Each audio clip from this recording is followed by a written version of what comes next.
مستشرقین جو ہیں اورینٹلسٹ، وہ وہاں کے یہودیوں کو یہ نہیں سمجھتے کہ یہ اسرائیل کے تھے، وہ یہ سمجھتے ہیں کہ یہ عرب یہود تھے، حالانکہ غلط ہے، وہ اسرائیلی تھے.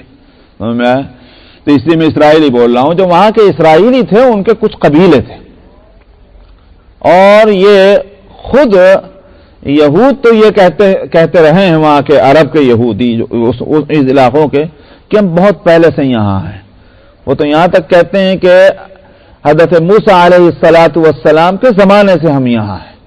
تو یہ کہتے ہیں کہ موسیٰ علیہ السلام نے جب انہی عمالقہ سے جہاد کرنے کے واسطے انہوں نے لشکر تیار کرنا چاہا تو کچھ ادھر کے بھی لوگوں کو انہوں نے بلوایا تھا، تو ہم وہاں سے پھر جنگ نہیں ہوئی، یا جنگ ہوئی یوشع ابن نون کے زمانے میں، تو وہاں سے جو پھر بچ کر کے پھر واپس یہیں آ گئے تھے، ہم وہی لوگ ہیں. حالانکہ یہ بات صرف انہی کے کہنے کی ہے اور اس کا کوئی ثبوت نہیں. وجہ اس کی یہ ہے کہ اتنے پرانے یہودیوں کے وہاں ہونے کی کوئی تاریخ ہی نہیں ملتی. یہ صرف اپنی قدامت کو اور عرب کے اندر اپنے حق کو جتانے کے واسطے انہوں نے یہ بات گھڑی. اس کے بعد پھر یہ بھی ہوا، کہتے ہیں کہ کیا کہنا چاہیے، جب اس میں جالوت نے جب ان پر حملہ کیا، جو واقعہ یہاں آ رہا ہے، جو تقریباً موسیٰ علیہ السلام کے 400 سال کے بعد کا یہ واقعہ، تو وہ کہتے ہیں کہ جب جالوت نے سخت حملہ کیا اور تتر بتر کر دیا لوگوں کو، تو اس وقت ہمارے کچھ قبیلے ادھر آ گئے تھے. اس میں بھی ظاہر ہے کہ اپنی قدامت کو بتا رہا ہے. بظاہر معلوم ہوتا ہے کہ یہ کہیں بہت اس کے بعد سن 70 عیسوی میں حضرت عیسیٰ علیہ السلام کے بعثت کے بعد سن 70 میں جب روما کی حکومت نے یروشلم پر سخت اٹیک کیا ہے اور یروشلم کی اینٹ سے اینٹ بجا دی، بیت المسجد اس وقت جو مسجد تھی اور عبادت کی جگہ تھی سب کو برباد کر دیا، اور کتنے اسرائیلیوں کو جو ہے وہاں سے قتل کیا گیا اور کتنوں کو جو ہے غلام بنایا گیا. یہ اس وقت بھاگے ہیں وہاں سے کچھ، اور ان کا جن کا رخ جدھر کو ہوا وہ ادھر کو آئے، کچھ شام کے علاقے میں رہ گئے جو، اور کچھ جو ہے تھوڑا سا آگے جہاں ان کو سرسبزی اور باغات اور پانی کے نشانات ملتے رہے وہاں انہوں نے پڑاؤ ڈال دیا. یہ سن 70 عیسوی میں آئے ہوئے ہیں جو مدینہ کے گرد و پیش تھے، یا تبوک کے علاقے میں تھے، یا وادی قرا میں تیمہ میں تھے. یہ سب کے سب جو ہیں یہ سن 70 عیسوی میں بھاگے یہاں آباد معلوم ہوتے ہیں. بہرحال مدینہ منورہ میں یہ 3-4 قبیلے تھے. ایک تھا بنو قینقاع. اچھا یہ بات میں اور بتا دوں کہ یہ یہودی کافی عرصے سے تو تھے، بے شک سن 70 عیسوی سے ہی مان لیا جائے تو کافی پرانا ہوا، 500 سال سے رہ رہے تھے نبی کریم صلی اللہ علیہ وسلم کے زمانے میں. اور 451 عیسوی میں، یعنی 450 سال کے بعد حضرت عیسیٰ علیہ السلام کے، جو یمن کے اندر قوم سبا کے زمانے میں جو سیلاب آیا تھا، جس کا تذکرہ سورہ سبا میں گزر چکا ہے، جن لوگوں کو سورہ سبا کی تفسیر یاد ہوگی ان کو یاد ہوگا. تو وہ جو سیلاب آیا تھا اور وہاں سے جو قومیں نکلی تھیں اور دور دور تک جزیرۃ العرب میں پھیل گئی تھیں، وہاں کے 2 قبیلے جو تھے اوس اور خزرج، یہ مدینہ میں آ گئے تھے. تو اور بنو خزاعہ جو ہے یہ مکے اور جدہ کے علاقے میں پہنچ گئے تھے، اور غسانی جو ہے وہ سیریا کے قریب بارڈر پہ پہنچ گئے تھے. اس طرح کے وہ تو یہ اوس اور خزرج جو ہیں یہ یہاں مدینہ منورہ کے اندر تھے. تو صورت یہ تھی کہ بنو نذیر، بنو قریظہ، بنو قینقاع، یہ 3 قبیلے خاص طور پر مشہور ہیں. یہ تھے مدینہ کے اندر. مدینہ کے اندر آپ جو لوگ مدینہ منورہ حاضر ہو چکے ہیں، میں ان کو یہ نقشہ ذہن میں ہوگا. مسجد نبوی کے بائیں طرف جنت البقیع ہے. جنت البقیع کے پیچھے جو ہے، یعنی بالکل مسجد نبوی کے بائیں طرف جنت البقیع کے اس طرف یہ علاقہ تھا بنو قینقاع کا. تو مدینہ کی آبادی میں یہ آتے تھے، اور ان سے تھوڑا اور یوں کہ یہ قبلے کی طرف آگے چلے جائیں، بڑھ جائیں، تو یعنی بنو قینقاع کی طرف سے تھوڑا سا آگے، یوں کہ یہ کہ مسجد نبوی میں اگر آپ کھڑے ہوئے ہیں تو اگر قبلے کی طرف رکے ہوئے ہیں تو تھوڑا سا قبلے اور تھوڑا سا بائیں طرف اور قبلے کی طرف وہ اس طرح اگر ہاتھ کریں تو وہاں تھے بنو قریظہ. اور وہیں کوئی اگر کوئی جانے والا جائے اور کسی پرانے مدینے کے رہنے والے سے پوچھیں تو وہیں باغ سلمان فارسی، اس طرح کے باغات کا کچھ نشان ابھی بھی موجود ہے، باغات کا علاقہ ہے وہ۔ اور تھوڑا سا اسے آگے بڑھ جائیں تو جب قریب پہنچ جائیں گے قباء کے تو وہاں تھے بنو نذیر، وہاں ایک مسجد بنی ہوئی ہے۔ میں نے جب دیکھا تھا اب سے تقریباً 15 سال پہلے تو وہ مسجد میں تلاش کرتے کرتے پہنچ گیا تھا۔ اس وقت وہ باقاعدہ مسجد کی شکل کی نہیں تھی، پھر میرا جانا نہیں ہو سکا، وقت ہی نہیں اتنا ہوتا۔ اس وقت تو ایک ٹین کا صاحبان سے ڈال رکھا تھا، اس میں بڑی چٹائیاں وٹائیاں سی پڑی ہوئی تھیں، مسجد شمس کے نام سے۔ اس کے برابر میں بائیں طرف وہاں بنو نذیر آباد تھے۔ میں نے اس کو اس حالت میں دیکھا کہ وہاں باغ کی شکل نہیں تھی، لیکن کھجور کے جیسے درخت جلے ہوئے ٹوٹے ہوئے ہوں تو ان کے نیچے کے جڑیں اور ٹھوٹ سے رہ گئے تھے۔ وہ خدا جانے کب کا ہے، اسی زمانے کا ہے جب بنو نذیر آباد تھے یا بعد میں، اللہ عالم، لیکن بہرحال یہ تھی شکل۔ تو بنو نذیر، بنو قریظہ مدینے کی آبادی سے باہر، اور بنو قینقاع جو ہے مدینے کے اندر تھے۔ یہودی جو کہ ہمیشہ سے عیار رہے اور بزدل رہے ہیں، اس واسطے یہ ہوا کہ بنو خزرج اور اوس ان دونوں سے انہوں نے اپنی سانٹھ گانٹھ کر کے رکھی ہوئی تھی۔ سہارا چاہیے نا جینے کے واسطے، آج بھی تو کس طرح سہارے لے کر کے اور جی رہے ہیں، اور ساری دنیا پہ جو ہے وہ اپنی حکومت کر رہے ہیں، حالانکہ وہ سہارا ذرا دیر کے لیے ہٹ جائے تو زمین پہ آ جائیں گے۔ لیکن بہرحال اس زمانے میں بھی یہی صورت تھی کہ اوس اور خزرج کا سہارا لے کر کے مدینے میں یہ لوگ رہ رہے تھے۔ اور ہمیشہ کی ان کی ایک تاریخ یہ بتاتی ہے، میں کوئی وہ بات نہیں کہہ رہا ہوں، خود ان کے اپنی تاریخ کو صحیح کر لیں، اب اپنا منہ بند کر لیں گے۔ ان کی اپنی خود جو بائبل ہے تورات، اس کے واقعات کیا بتا رہے ہیں، تو میں تھوڑی اپنی طرف سے کہہ رہا ہوں۔ اس واسطے اگر الزام آتا ہے تو ان کی اپنی تاریخ پر آتا ہے، ہمارے منہ پر الزام نہیں آتا۔ ان کی تاریخ یہ بتاتی ہے کہ جس ملک میں جا کر کے رہے، اس وہاں کی، جس کو ہمارے یہاں کہتے ہیں کہ جس تھالی میں کھایا اسے میں سوراخ کیا، سمجھ میں آیا؟ اس لیے اوس اور خزرج کے یہ محتاج بھی رہے ہیں، اور ساتھ میں ان کو آپس میں لڑانے کی بھی کوشش کرتے رہے، کیونکہ لڑائی اور حکومت کرو کی پالیسی جو ہے وہ گوری قوموں کی آج نہیں ہے، پرانی ہے، سمجھ میں آیا؟ تو اس واسطے اوس اور خزرج کو لڑاتے بھی رہتے تھے کہ لڑتے رہو، کیونکہ اگر یہ دونوں مل گئے تو اس کا مطلب کیا ہوا کہ ان کی چودراہٹ ختم ہو جائے گی۔ ان کا سود کا جو بیوپار چل رہا تھا اور جس پر انہوں نے پورا عرب کا پیسہ کھینچ کر اپنے تجوریوں میں بھرا ہوا تھا، اور عرب کے وہ سردار عیاشیاں کر رہے تھے اس زمانے میں ان سے سود لے کر کے، اور بیچارے غریب جو تھے وہاں کے عرب، وہ ان کو تو ایک روٹی مل گئی تو شام کی چھٹی ہو گئی، یہ تھے وہاں کا معاشرہ پورے عرب کا۔ تو اسی واسطے کبھی بھی وہ عرب جو ان کے مقروض تھے، کبھی بھی ان کو انہوں نے پسند نہیں کیا، نفرت تھی بیچ کے اندر، سمجھ میں آیا؟ یہ تھی وہ صورت۔ اور جادو ٹونے الگ چلتے تھے، اور جادو ٹونے کی وجہ سے وہ عرب جو ہیں خود ان کے پاس آتے تھے، قرضہ بھی لینے آتے تھے اور جادو ٹونوں کی وجہ سے بھی آتے تھے، اس واسطے کہ دو آدمیوں کو آپ لوگ ہمیشہ دیکھیں گے کہ وہ جادو اور منتر ان چیزوں کی طرف لپکتے ہیں، یا تو کوئی پریشان جب ہو جاتا ہے کہ اس کو کوئی راستہ نہیں ملتا، سمجھا، تب وہ جادو اور منتر کی طرف دوڑتا ہے، یا پھر کوئی مالدار ہے اور مال زیادہ ہے، اس کو خطرہ ہے میرا مال نہ چلا جائے تو پھر وہ جادو اور منتروں کی طرف لپکتا ہے۔ ورنہ اگر نارمل حالت ہو تو اپنا اس کو کیا فکر ہے، جو کھا رہا ہے پی رہا ہے اپنا، ٹھیک ہے، کیا ضرورت ہے اس کے جادو منتر کی طرف۔ تو وہاں عرب کے اندر چونکہ دو طبقے تھے، ایک سردار کہلاتے تھے، ان کو اپنی سرداری کی واسطے ان کے پاس آنا پڑتا تھا جادو منتر کے لیے اور قرضے لینے کے واسطے، یا پھر عوام تھے وہ اپنی مفلوق الحالی کی وجہ سے ان کے محتاج تھے۔ تو وہ دو طرف سے احتیاط کی صورت تھی کہ عرب ان کے محتاج اور یہ عربوں کے محتاج، کہ اگر وہ عرب جڑ جائے ایک دوسرے سے تو ان کو نکال کے باہر پھینک دیں گے۔ یہ تھی وہ اصل میں شکل جو مدینہ منورہ کے اندر چلی آ رہی تھی۔ تو بہرحال ہوا یہ، مجھے یہ بتانا تھا کہ نبی کریم صلی اللہ علیہ وسلم جب تشریف لائے مدینہ میں تو وہاں کے لوگوں نے آپ کو اپنا امام، لیڈر، حاکم، پیشوا سب کچھ تسلیم کر لیا۔ آپ نے دو کام کیے، ایک کام تو یہ کیا کہ اوس اور خزرج جو آپس میں لڑتے رہتے تھے، ان کے لڑانے سے ان دونوں کو ہی نہیں بلکہ ان کے ساتھ تیسری جو ایک قوم مسلمانوں کی جو مکے سے ہجرت کر کے آئی تھی، مہاجرین، ان تینوں کے اندر بھائی چارگی کرائی، ایک قوم بن گئی۔ قرآن شریف میں سورہ الحشر کے اندر آپ اس کا تذکرہ آپ پڑھ چکے ہیں، اللہ سبحانہ و تعالیٰ نے ان کی اس بھائی چارگی، ان کے آپس کے پاس لحاظ اور ان میں جو رشتہ قائم ہو گیا تو اس کی کس طرح سے تعریف وہاں فرمائی. جب اللہ تعریف فرمائے تو اب ان کے اس حالت میں کیا شک و شبہ کیا جا سکتا ہے. ایک کام تو آپ نے یہ کیا. دوسرا کام یہ کیا کہ یہ جو قبائل تھے بنو قینقاع، بنو نذیر اور بنو قریظہ، آپ نے ان سے معاہدے کیے کہ مستقل ایک قوم ہے یہ، لہذا ان کے ساتھ معاہدہ ہونا چاہیے.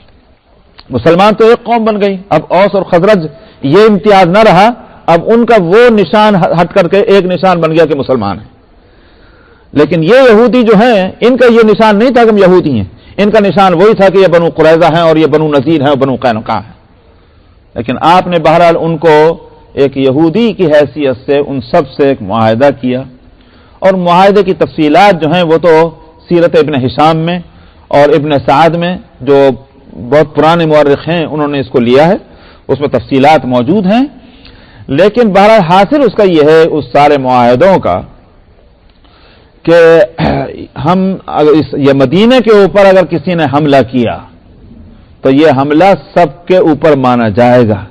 ظاہر ہے کہ نبی کریم صلی اللہ علیہ وسلم جب یہ معاہدہ کر رہے ہیں تو آپ کے ذہن مبارک میں کیا ہے کہ بھئی ہم مسلمان ہیں، ہم مکے سے جس طرح نکل کر یہاں آئے ہیں تو عرب کے لوگ ہم کو چین سے نہیں بیٹھنے دیں گے. تو اس واسطے حملہ تو متوقع تھا. تو آپ نے معاہدہ فرمایا کہ مدینے کے اندر جو حملہ ہوگا وہ سب پر سمجھا جائے گا، لہذا سب مل جل کر اس کا ڈیفنس کریں گے، دفاع کریں گے. اسی طرح جنگی اخراجات جو ہیں، جو وار ایکسپنسز، اس میں بھی تمام لوگ اپنی اپنی تعداد کے مطابق، سمجھ میں آیا، مردم شماری کے لحاظ سے، سنسد کے لحاظ سے جو ہے ہر ایک کا اس میں حصہ ہوگا. سمجھ میں آیا. تو یہ ساری چیزیں تھیں. بہرحال وہ معاہدہ ہو گیا. لیکن تھوڑے ہی دن کے بعد یہودیوں نے خلاف ورزی کرنی شروع کی. بنو قینقاع انہوں نے یہ دیکھا کہ یہ جو ہے محمد صلی اللہ علیہ وسلم یہ صرف حاکم ہی نہیں ہے، بلکہ انہوں نے تو ایک دین پیش کیا ہے یہاں لا کر کے، لوگوں کو جوڑ دیا ہے، ان کے سامنے ایک نظام زندگی، نظام حیات پیش کیا. ان ساری چیزوں کا نتیجہ کیا نکلے گا؟ لازمی طور پر ہماری چودراہٹ ختم، ہمارا بزنس بیوپار وہ سب متاثر، اس لیے کہ جو سود کے ہماری جان ہے وہ سود حرام ہو جاتی ہے. جب حرام قرار دے دیا انہوں نے تو کون عرب ہم سے آ کے سود لے گا، اور عرب ان کے جھنڈے کے نیچے آتے چلے جائیں گے، ہمارا سود کا کاروبار ختم، تو ہمارا تو بٹا بیٹھ جائے گا. اور انہوں نے عربوں کو جوڑ دیا ایک دوسرے سے، ان کی طاقت بن جائے گی. اس وقت تو طاقت ہمارے پاس ہے. تو اس کا مطلب یہ ہے کہ ہم پولیٹیکلی بھی کمزور اور فائنینشلی بھی ہم کمزور. یہ تھی وہ بات کہ جو یہودیوں کو جس نے پریشان کیا. نتیجہ اس کا یہ ہوا کہ یہ کھڑے ہو گئے. جو ان کی عادت تھی کہ معاہدے کر کے بھی خلاف ورزی، میں نے ساری داستان اس لیے سنائی کہ مدینے کے اندر یہ کام کر رہے تھے کہ انہوں نے خلاف ورزیاں کرنی شروع کی. چنانچہ غزوہ بدر کے اندر جو سن 2 ہجری کے اندر غزوہ بدر ہوا ہے، وہ انہوں نے وہیں سے خلاف ورزیاں کرنی شروع کی تھی، اور انہوں نے سانٹھ گانٹھ کرنی شروع کی دشمنوں سے.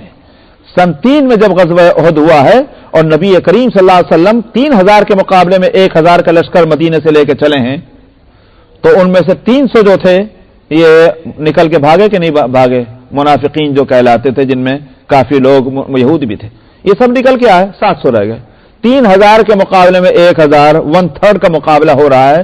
وہی اگر دیکھا جائے تو مقابلہ عجیب ہے، لیکن اس میں سے بھی 300 اور وہ بھی کس طرح سے راستے میں سے بھاگ کے آ جائیں تو پورے اس لشکر پر اس کا کتنا اثر نہیں پڑے گا.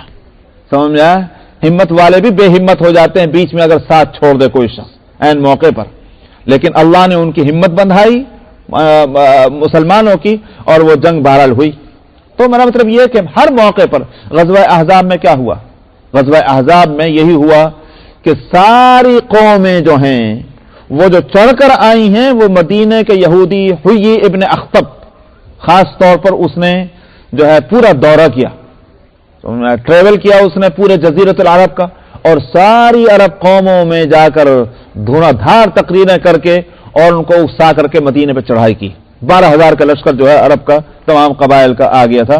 یوں کہ یہ کہ صاحب متحدہ کیا کہتے ہیں اس کو، جو ابھی جو یہ بنی تھی یونائٹڈ الائنس، سمجھ میں آیا؟ پورے عرب الائنس جو ہیں وہ آ کر کے مدینے پر انہوں نے اٹیک کیا.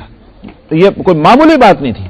واقعی یہ کہ اگر اللہ سبحانہ و تعالیٰ کی نصرت خاص اور نبی کریم صلی اللہ علیہ وسلم کی ہمت اور شجاعت اور تدبر نہ ہوتا مدینے کے لیے وہ دن تو بہت برا دن تھا، تاریخ بدل جاتی. تو انہوں نے ایسی ایسی حرکتیں کی ہیں.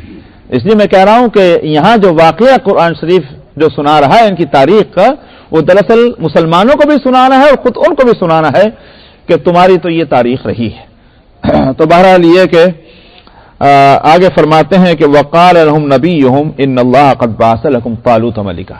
جب انہوں نے بادشاہ بنانے کے لیے درخواست کی تو شمویل علیہ السلام کے دعا کے نتیجے میں اللہ سبحانہ و تعالی نے فرمایا ٹھیک ہے، ہم نے ان کی دعا قبول کی، طالوت کو نبی بنا دو، تو بادشاہ بنا دو. اللہ میاں بھی معلوم ہوتا ہے کہ وہ اچھی طرح سے مزاج درست کرتے تھے ان کا، اسرائیلیوں کا، ٹیڑھے مزاج والوں کا، کہ جو ان کے دماغ میں آتی تھی بات اس کے خلاف ہی آتا تھا حکم وہاں سے. ان کے دماغ میں کیا تھا جو میں ابھی بتا چکا ہوں. بنی لاوا جو تھے ان میں چلی آ رہی تھی گویا یوں کہیے کہ قضات، اور بنو یہودا کے اندر چلی آ رہی تھی سرداری، جو میں نے بتایا تھا ابھی. ان کو خیال کیا تھا؟ خیال یہ تھا بادشاہ بنائیں گے تو یہ تو بنو لاوا میں سے بنائیں گے، یہ زیادہ بنائیں گے تو یہودا میں سے بنائیں گے. دونوں کے دونوں اب منتظر بیٹھے ہوئے ہیں، اب بنا بادشاہ ہم میں سے، اب بنا بادشاہ ہم میں سے، ہم کو چودراہٹ پھر ملی.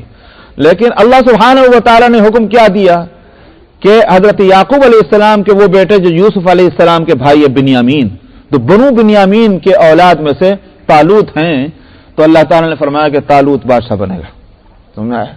وہی کہ آخری نبی جو ہے وہ کس میں سے آنا ہے. خوب بغلے بجا رہے تھے یہودی کہ جب آخری نبی آ جائے گا تو اے عرب کے لوگوں اس وقت ہمارا جھنڈا اونچا ہوگا، ہم سارے جو ہے پچھلی تمہاری حرکتیں سب کا جواب دے دیں گے. یقین یہ تھا کہ ہم میں سے آئیں گے. لیکن جب محمد صلی اللہ علیہ وسلم خود عربوں میں سے آئے تو سب سے زیادہ مخالفت کرنے والے یہودی بنے. کیوں؟ اس لیے کہ وہ ان کی توقع کے خلاف تھا. تو پہلے بھی یہی ہوا کہ شمویل علیہ السلام نے جو اللہ کے حکم سے بادشاہ بنایا وہ طالوت. تو اب وہ یوں تو نہیں کہہ سکتے تھے کہ صاحب ہمارے میں چلاتی ہے سرداری تو آخر ہم ہی حقدار ہیں، اور ہمارے میں چلی آتی قضات تو ہم ہی حقدار. یوں نہیں کہتے، بلکہ اور بات کہتے ہیں. اور وہ بات کہتے ہیں جو آج ہم سب کا ذہن اور فکر اسی کے مطابق ہے. پڑھیے باپ. وقال لهم نبيهم ان اللہ قد بعث لكم طالوت ملکا. ان سے ان کے نبی نے کہا اللہ نے تمہارے لیے مقرر فرما دیا ہے طالوت کو بادشاہ. قالوا انا يكون له الملک. ان کی کتابوں کے اندر طالوت نام نہیں ہے، ان کی کتابوں کو اگر آپ پڑھیں گے تو وہاں ساؤل لکھا ہوا ہے. تو ساؤل جو ہے وہ طالوت ہی ہے، ایک ہی شخص ہے وہ. قالوا انا يكون له الملک علینا. انہوں نے کہا اس کو ہمارے اوپر کہاں سے بادشاہت مل سکتی؟ وَنَحْنُ أَحَقُّ بِالْمُلْكِ مِنْهُ وَلَمْ يُؤْتَ سَعَةً مِنَ الْمَالِ. ہم زیادہ حقدار ہیں اس کے بنسبت بادشاہت کرنے کے. کیوں؟ اس کو پاس تو کچھ زیادہ مال بھی نہیں ہے.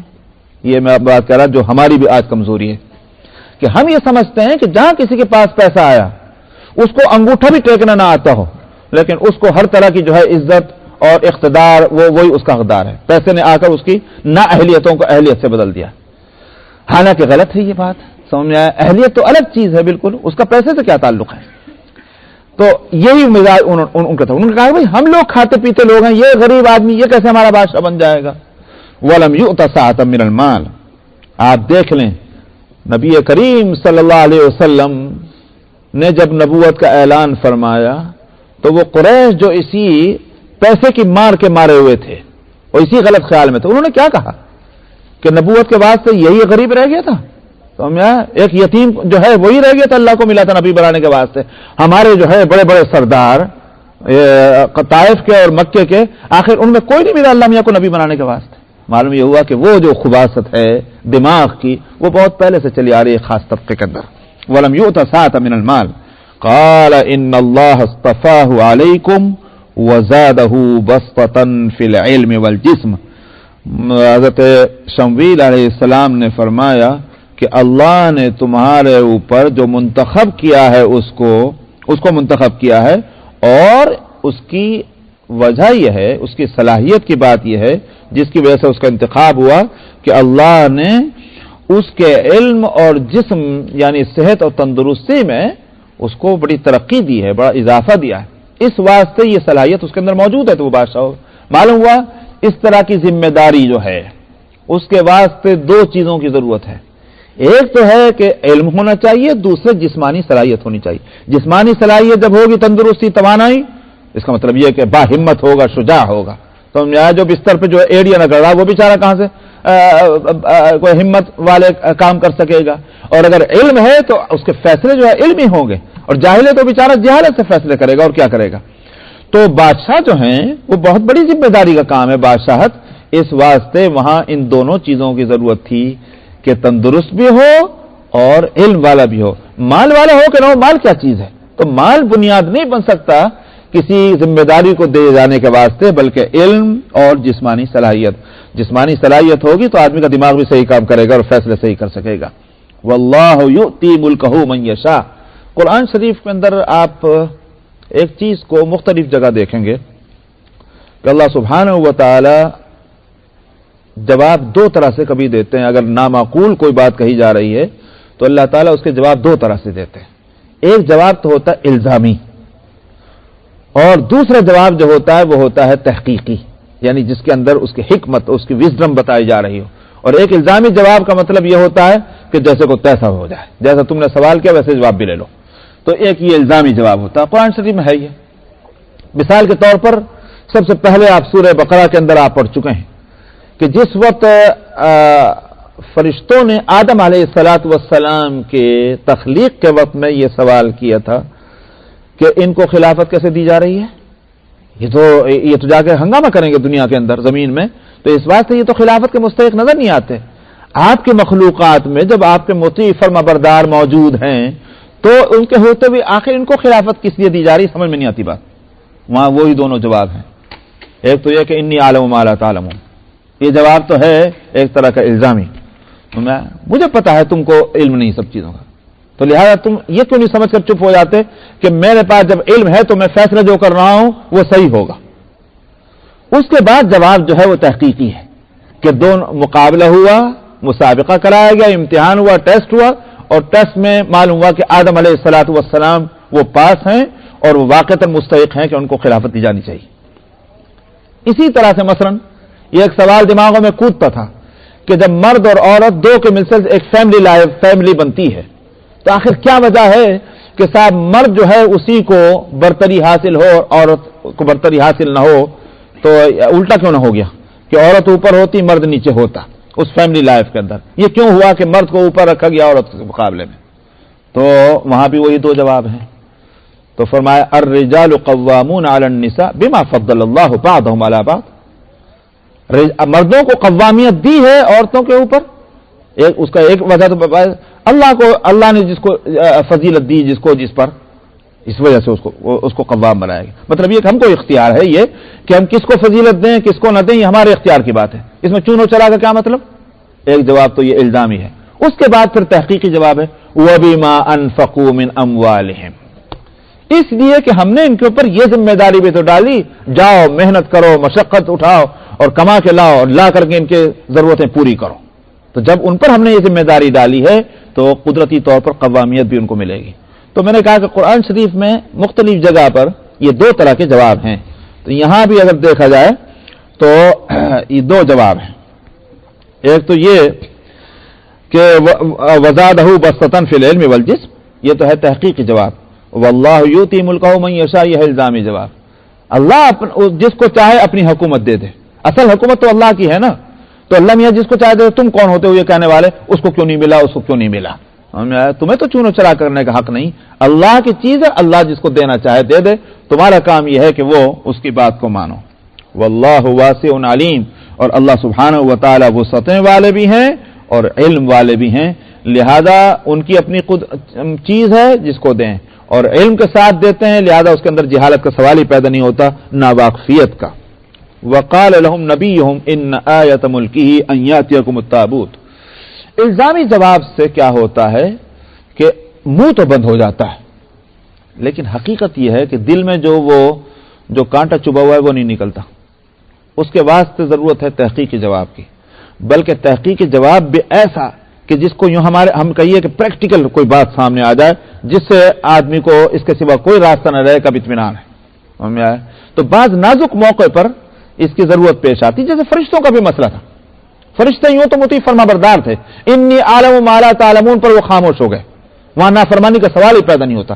مگر مسئلہ یہ تھا کہ آدم علیہ الصلوۃ والسلام جن کو خلیفہ بنایا جا رہا ہے، تو خلیفہ کہہ دینا محض یہ نہیں تھا کہ کوئی ٹائٹل مل رہا تھا، بلکہ ایک بہت بڑی ذمہ داری ان کو دی جانی تھی۔ آسمانوں اور زمینوں میں جو ہے وہ ان کی بھلائی اور ان کی ساری خیر اس آدم اور بنو آدم کے طریقے کا عمل پر رہے گی۔ ان کی زندگیاں اگر صحیح ہیں، آسمان اور زمین اپنی جگہ پر صحیح، اور اگر ان کی زندگیاں بگڑ جائیں گی تو آسمان زمین سب متاثر ہو جائیں گے۔ سمجھ میں آیا؟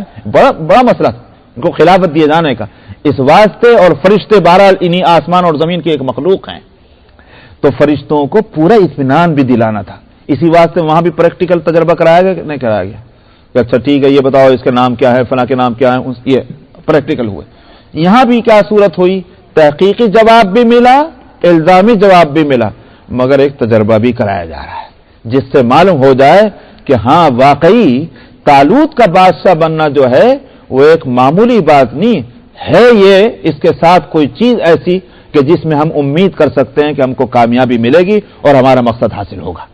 تو حضرت شمویل علیہ السلام نے فرمایا تمہیں ایک بات اور بتاؤں، دیکھو طالوت کو جو اللہ نے بادشاہ بنایا ہے اس کے ساتھ اللہ کی تائید ہوگی، اور اس کی ایک نشانی یہ بھی ہے اللہ کی تائید ہونے کی کہ وہ جو تابوت جس میں موسیٰ علیہ السلام کے تبرکات، ان کے پیرہن، ان کا جبہ جو پہنتے تھے، ان کی وہ عصا جس سے معجزات دکھائے گئے تھے، اور کچھ اور بھی کچھ برتن وغیرہ، اور وہ تورات کا وہ صحیفہ جو صحیح تھا وہ اس تابوت کے اندر رکھا ہوا تھا۔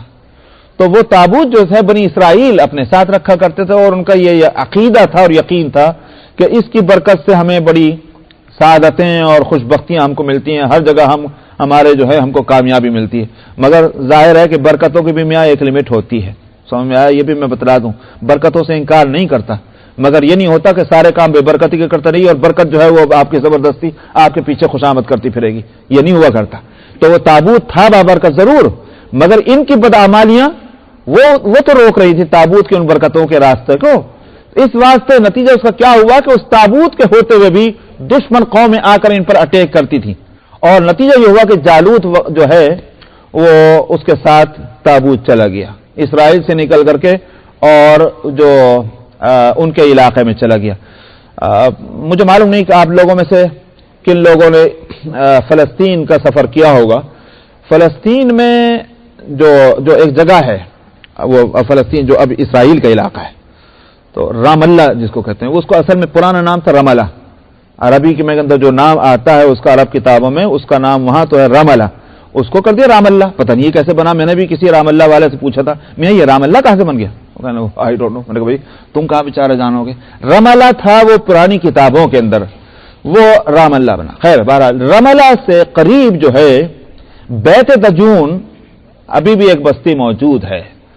تو دراصل کیا ایسا معلوم ہوتا ہے کہ اس زمانے میں جو کتابوں میں جو آتا ہے دجون ان کے ہاں ایک بت تھا اور اس کا مندر تھا، اور جس کا چہرہ بتایا گیا کہ انسانوں کے جیسا اور اس کا جسم جو ہے وہ مچھلی کے جیسا بنایا تھا۔ تو اس بیت دجون میں جو ہے وہ لے جا کر تابوت رکھ دیا گیا۔ اچھا صاحب وقت بہت ہو گیا، میں نے پتہ نہیں کس کا وقت لے لیا ہوگا، انشاءاللہ مجھے یاد دلائیے تو آئندہ اس کو بتاؤں گا، یہ مشکل ہو جاتی ہے پھر کنٹینیو کرنا۔ باللہ من الشیطان الرجیم، بسم اللہ الرحمن الرحیم۔ وقال لهم نبيهم إن آية ملكه أن يأتيكم التابوت فيه سكينة من ربكم وبقية مما ترك آل موسى وآل هارون تحمله الملائكة إن في ذلك لآية لكم إن كنتم مؤمنين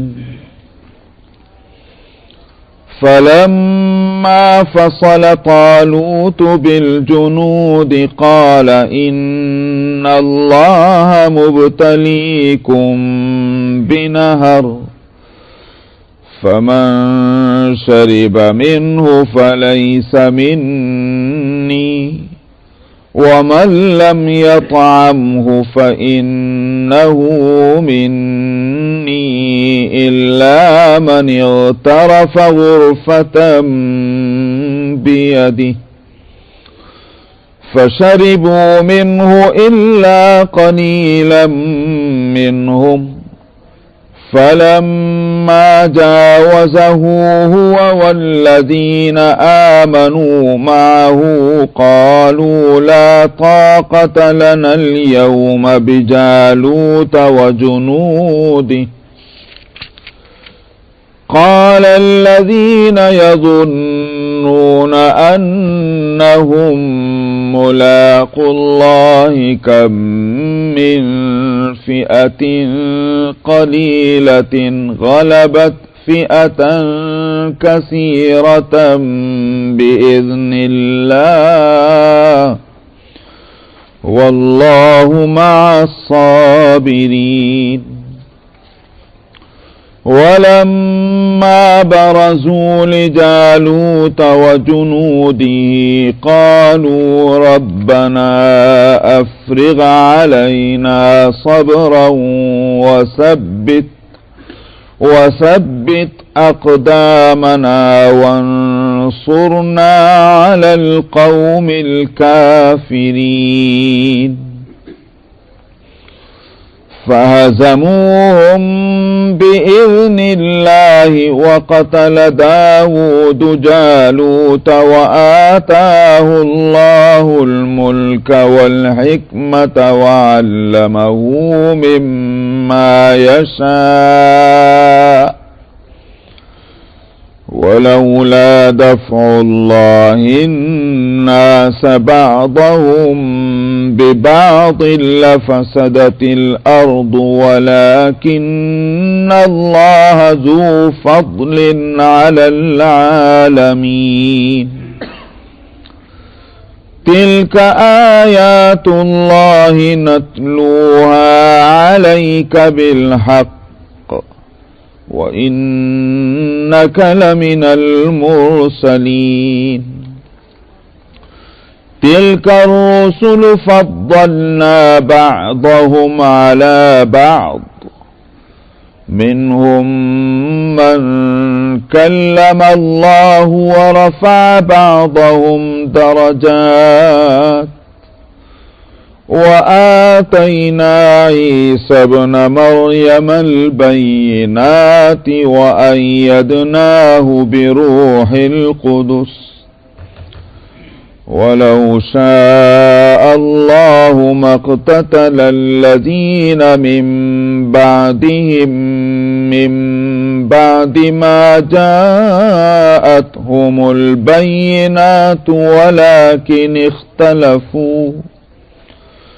ولكن اختلفوا فمنهم من آمن ومنهم من كفر ولو شاء الله ما اقتتلوا ولكن الله يفعل ما يريد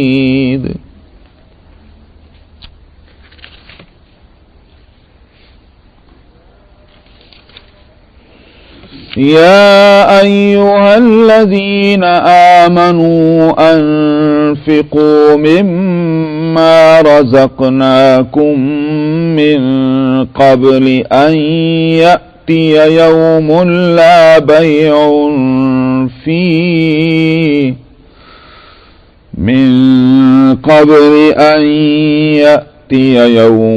لا بيع فيه ولا خلة ولا شفاعة والكافرون هم الظالمون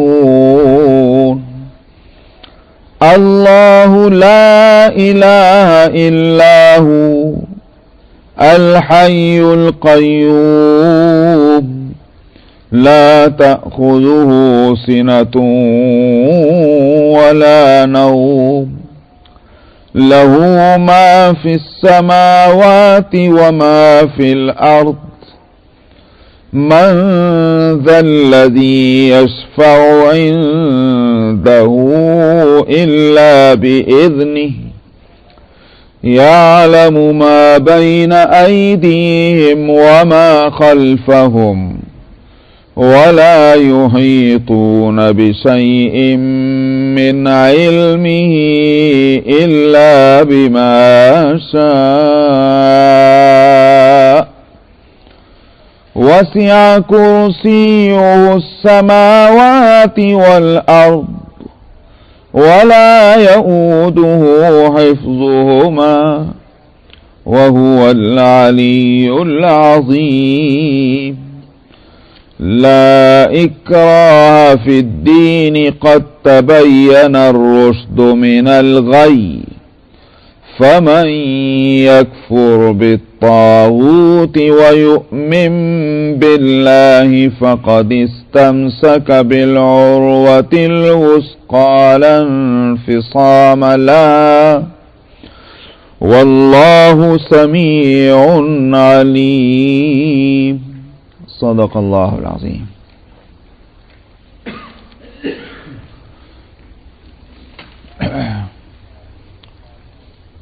بات چل رہی تھی طالوت اور جالوت کی جو جنگ ہوئی ہے اس کی.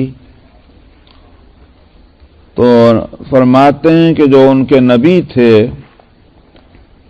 حضرت شمویل علیہ السلام، جن سے کہ درخواست کی گئی تھی کہ ان کے واسطے ایک بادشاہ مقرر کر دیا جائے، تو حضرت شمویل نے اللہ سبحانہ و تعالیٰ کے حکم کے مطابق بادشاہ مقرر کر دیا جس کا نام طالوت تھا. وہ چونکہ ان دو خاندانوں میں سے کسی خاندان سے متعلق نہیں تھا کہ جو اس بات کے متوقع تھے کہ ہمارے ہی خاندان کے کسی فرد کو بادشاہ بنا دیں گے، انہوں نے اس پر اعتراض کیا کہ یہ کہاں سے بادشاہ بن جائے گا، یہ تو غریب آدمی ہے، تو امیروں کو چھوڑ کر غریب کو کہاں سے بادشاہ بنا رہے ہیں. تو انہوں نے نبی نے کہا تھا کہ اللہ سبحانہ و تعالیٰ نے تمہارے واسطے اسی کو بادشاہ بنایا. ایک تو یہ کہ اللہ کو یہ اختیار ہے جس کو چاہے وہ منتخب کرے، دوسری بات یہ ہے کہ اس میں صلاحیت موجود ہے اس کام کی، کیونکہ علم بھی اس کا اچھا ہے اور جسمانی صحت بھی اس کی ٹھیک ہے، اور علم اور جسمانی صحت ہی دراصل اس میں صلاحیت بتلانے کے لیے کافی ہوتے ہیں کہ جو ذمہ داری بادشاہ کے سر ہے ان ذمہ داریوں کو پورا کر سکے. اور تیسری بات یہاں یہ کہی گئی وقال لهم نبيهم ان آیۃ ملکہ، اللہ کی طرف سے اس کا انتخاب ہے، اس کے لیے ایک نشانی بھی ہے. تو اس کے بادشاہ بننے کی یا اس کے بادشاہ کے قابل ہونے کی ایک نشانی یہ ہے کہ آئے گا تمہارے پاس تابوت، وہ تابوت کہ جس میں تمہارے لیے سکون اور اطمینان کا سامان بھی ہے تمہارے رب کی طرف سے، اور وہ سامان کا بقیہ بھی ہے کہ جس کو آل موسیٰ نے یعنی حضرت موسیٰ علیہ السلام کے گھرانے نے چھوڑا ہوا تھا، اور وہ آل ہارون اسی طرح سے حضرت ہارون علیہ السلام کے بھی کچھ تبرکات اس میں موجود تھے. تو اس صندوق کو وہ تمہارے پاس آ جائے گا تمہارے بغیر پریشانی کے اور زحمت کے. یہ نشانی ہے. تو میں بتا رہا تھا کہ یہ ایک تابوت اور صندوق جو تھا بکس، جس میں یہ ایسے تبرکات تھے حضرت موسیٰ علیہ السلام حضرت ہارون علیہ السلام کے کہ تاریخی اہمیت تو تھی ان کی، لیکن اسرائیلی یہ سمجھتے تھے کہ اس کی برکتوں کی وجہ سے ہمارے بہت سے کام بنتے ہیں. وہ صندوق جو ہے وہ جالوت لے گیا تھا حملہ کر کے، اور بیت المقدس کو بھی نقصان پہنچایا، بہت سے اسرائیلیوں کو مارا، اور یہاں تک کہ وہ تابوت لے گیا، لے جا کر بیت دجون میں رکھا تھا. تو اب اس تابوت کو حاصل کرنے کا اس کی صورت کیا ہے؟ لڑائی ہو، جنگ ہو جس میں اسرائیلی کامیاب ہوں، اور جالوت جو ہے اس کی طاقت ٹوٹے تو زبردستی جس طرح سے وہ لے گیا تابوت اسی طرح سے یہ لے کے آئے. تو آسان بات نہیں تھی. اسرائیلی اسی لیے مایوس تھے کہ بھئی ہم کس طرح لا سکتے ہیں, ہم تو ہر دفعہ پٹتے ہی رہتے ہیں. تو اتنی مشکل بات کے تعلق سے نبی نے فرمایا کہ یہ نشانی ہے طالوت کے بادشاہ بنائے جانے کی کہ تابوت تم تک پہنچ جائے گا. کیسے پہنچے گا؟ تحملہ الملائکہ, فرشتے اس کو اٹھا کے لائیں گے.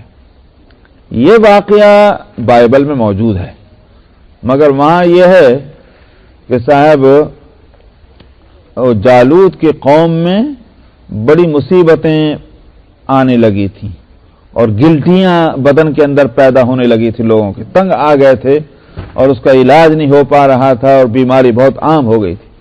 آخر مشورہ ہوا کہ بھائی اتنی مصیبتیں ہمارے اوپر جو پہلے کبھی نہیں آتی تھیں ایک دم یہ آ گئی ہیں, اس کی وجہ کیا ہے؟ تو ان کے بڑوں نے سوچ بچار کر یہ کہا, ہو نہ ہو میاں, یہ جو صندوق تم لے کر آئے اسرائیلیوں کے پاس سے, یہ اسی کا سارا کرشمہ ہے. اس کو یہاں سے دھکیلو تم, تاکہ جس طرح سے پہلے عافیت کے ساتھ رہتے تھے تم بھی اسی طرح رہو. چنانچہ انہوں نے ایک بیلوں کی جوڑی, وہ بیل گاڑی تیار کی اور بیل گاڑی میں انہوں نے وہ تابوت رکھا اور اس کو جو ہے وہ بیت شمس, جو اسرائیلیوں کا یوں کہیے کہ جالوت اور اسرائیل کا جو بارڈر ہے وہاں کو شہر ہوگا بیت شمس, تو بیت شمس کو جانے والے راستے پر انہوں نے اس گاڑی کو چلا دیا, چھوڑ دیا. کچھ دور تک بارڈر تک ساتھ بھی گئے کہ صحیح جا رہی کہ نہیں جا رہی, اور بیل گاڑی ہے کہ سیدھی چلتی چلی گئی اور یہاں تک کہ وہ بیت شمس تک پہنچ گئی. وہاں کسان اپنے کھیتوں میں جو ہل چلا رہے تھے اور کھیتیاں کر رہے تھے, انہوں نے جو دیکھا کہ بغیر لوگوں کے ایک بیل گاڑی چلے آ رہی ہے اور اس میں کوئی تابوت رکھا ہوا, تو انہوں نے تابوت پہچان لیا اور بڑی خوشی کے نعرے مارے اور وہ تابوت لے کر چلے گئے.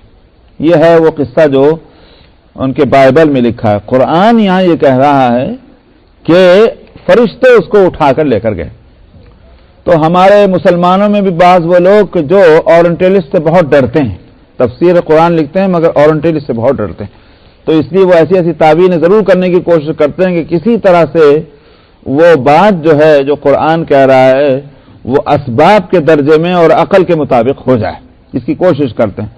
تو انہوں نے یہاں اسی معنی نکالنے کی کوشش کی کہ صاحب بیلوں کی بیل گاڑی میں تھا, لوگ اس کو لے کے جا رہے تھے مگر وہ فرشتے اس کی نگرانی کر رہے تھے. تحمل الملائکہ کے معنی ہی زبردستی کی بات ہے. تحمل الملائکہ جب, تب بھی تو وہ آخر معجزہ ہی ہوگا, فرشتوں کی نگرانی میں اگر جا رہی ہے تب بھی تو وہ اللہ کی طرف سے خاص انتظام ہے. اس بات سے سیدھی بات کیوں نہ مان لی جائے جو قرآن کہہ رہا ہے, فرشتوں نے اٹھا کر لے جا کر کے اور بیت دجون سے اور اسرائیلیوں کے حدود میں لے جا کر رکھ دیا. انہوں نے دیکھا یہ تو صندوق یہاں رکھا ہوا ہے, تو وہ خوش ہو گئے. سیدھی بات اس کو اسی طرح مان لینا چاہیے, جبکہ اس کو اس وقت کے نبی طالوت کے اللہ کی طرف سے منتخب کیے جانے کے ایک نشانی بتا رہے ہیں. تو نشانی محض تابوت کا اسباب کی صورت سے پہنچنا نشانی نہیں بنے گا, بغیر اسباب کے تابوت کا پہنچنا یہ نشانی بنے گا. اس بات سے اس کو اسی طرح لینا چاہیے جس طرح قرآن نے لیا, سیدھے سیدھے معنی اس کے کر کے. ان فی ذلک لآیۃ لکم ان کنتم مؤمنین, اس میں نشانی ہوگی تمہارے لیے اگر تم واقعی ماننے والے ہو. نشانی کس بات کی؟ کہ طالوت اللہ کی طرف سے منتخب کیا ہوا ہے اور اس کے بادشاہت کو تم تسلیم کر لو.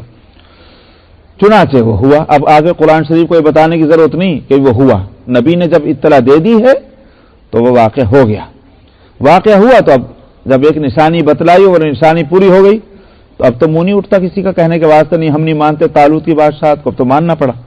جب ماننا پڑا تو اب یہ ہوا کہ بادشاہ جو بنایا گیا ہے وہ اسی لیے تو بنایا گیا کہ مل جل کر کے لڑائی لڑی جائے گی دشمن سے جو کفر اور شرک میں ہیں مبتلا اور ہمیشہ حملہ کرتے رہیں, تو ان دشمن سے پھر جہاد ہوگا. تو اب وعدے کے مطابق جہاد کے لیے چلنا تو ہے, دل نہیں چاہ رہا.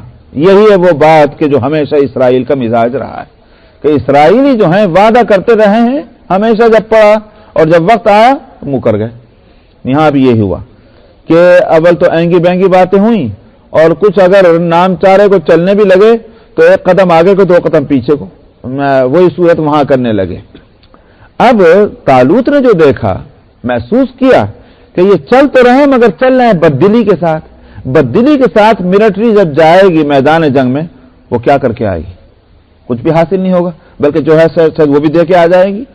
تو اس بات سے طالوت نے اس کو محسوس کیا تو اس نے انتظام کیا اس کا کہ انتظام ایسا ہونا چاہیے کہ جب ہم جا رہے ہیں تھوڑے ہوں یا زیادہ ہوں مگر جو جانے والے ہوں وہ مخلص ہوں، سنسیئر ہوں اور واقعتاً ان کا مقصد جہاد کرنا ہو اور ہمت اور حوصلے کے ساتھ جائیں، تب تو کوئی نتیجہ نکلے گا، ورنہ بھیڑ لے جانے سے تو کوئی فائدہ نہیں۔ میدان جنگ میں اگر آپ بچے 1,00,000 جمع کر کے لے جائیں کیا لڑائی ہو جائے گی؟ سمجھ میں آئے؟ تھوڑے سے اگر مرد واقعی مرد چلے جائیں تو لڑائی ہو سکتی ہے، مگر 1,00,000 بچے بھی لے جائیں گے تو لڑائی نہیں ہو سکتی۔ سمجھ میں آیا؟ چیخ پکار بہت ہو جائے گی۔